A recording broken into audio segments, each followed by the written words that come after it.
चंद्रगुप्त,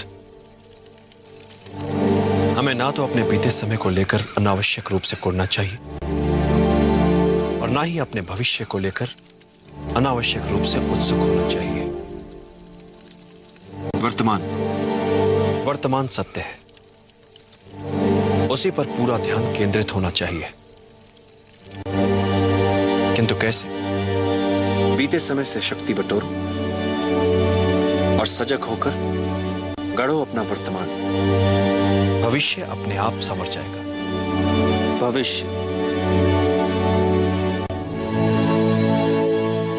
वर्तमान,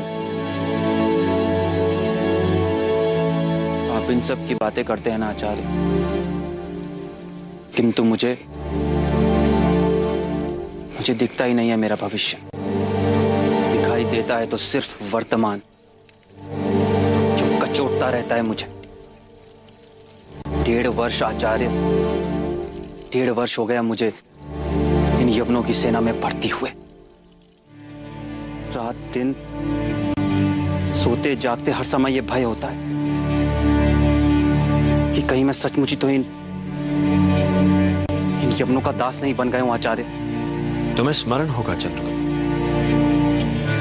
एक बार मैंने कहा था कि साहस भय के ना होने में नहीं, साहस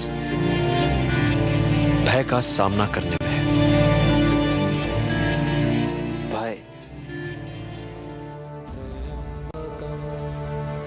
यजामहे सुगंधिं पुष्टिवर्धनम् उर्वारुकमिवन्दना मृत्योर्मोक्षयमामृतात्।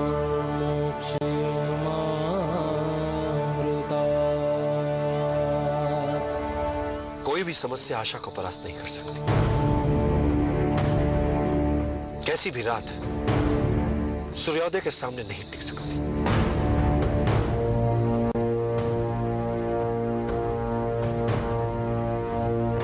क्या हुआ चंद्रगुप्त? आचार्य, मैं इतने वर्षों से आपके साथ हूं, किंतु अभी तक आपको जान नहीं पाया। मुझे जब भी ऐसा लगता है कि मैं आपको जानने लगा हूं, समझने लगा हूं, आप ऐसा कुछ बोल देते हैं या ऐसा कुछ कर देते हैं जिसके पीछे कोई गहरा उद्देश्य होता है, ऐसी कोई गहरी बात होती है जो मैं समझ ही नहीं पाता। मैं जब भी कोई योजना बनाता हूं तो उसकी सफलता को लेकर संशय मेरे मन में भी रहते हैं। मैं योजना की परिकल्पना को अनुभव और अंतर्दृष्टि के साथ सोचे समझे संभावित संकटों का ध्यान रखते हुए कार्य में लाने का प्रयास करता हूं, किंतु कार्य की सफलता योजना, भाग्य और अंतरात्मा के स्वर के मिले जुले असर से तय होती है। कार्य की सफलता में इन तीनों की बराबर की भूमिका होती है।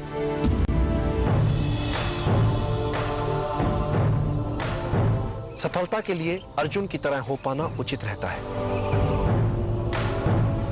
मात्र लक्ष्य की ओर दृष्टि और कहीं नहीं। करेंगे हम पाटलिपुत्र में प्रवेश।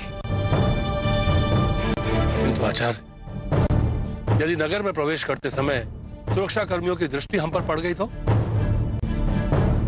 गाड़ी चैतन्य चलाएंगे। स्वर्ण में इन्हें दिखाना और उनसे कहना कि हमें राजमहल जाना है। सब कुछ अपने आप होता चला जाएगा। किंतु आचार्य, यदि हमारी योजना असफल हो गई तो? सृष्टि का नियम, जिस तरह के विचार हम अस्तित्व को संप्रेषित करते हैं, उसी तरह की ऊर्जा अस्तित्व द्वारा हम तक पहुंचती है।